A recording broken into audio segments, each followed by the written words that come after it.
So, it seems like Anthony Rendon's injury woes continue. This is the third time this season he's been sidelined.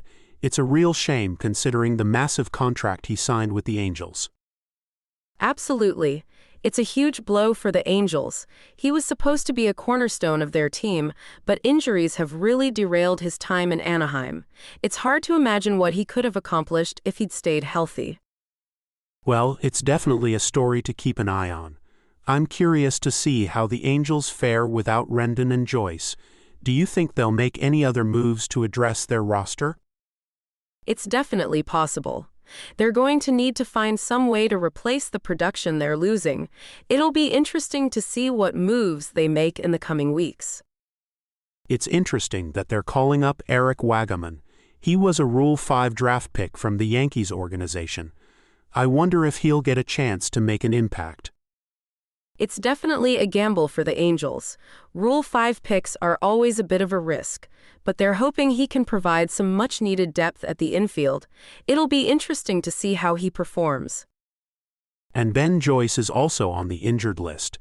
He's been a bright spot for the Angels this season, but it seems like his shoulder is giving him trouble. Do you think this is a serious injury? It's hard to say for sure. The article mentions it's not considered serious, and they expect him back this year. But shoulder injuries can be tricky, so it's definitely something to keep an eye on.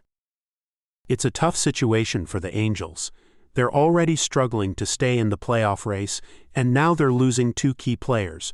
Do you think they can still make a run? It's going to be a tough road ahead.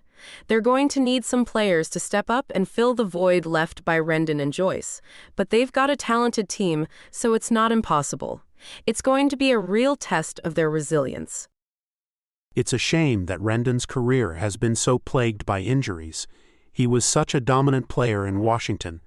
Do you think he'll ever be able to return to that form? It's hard to say. He's still a talented player, but his body just hasn't been able to hold up.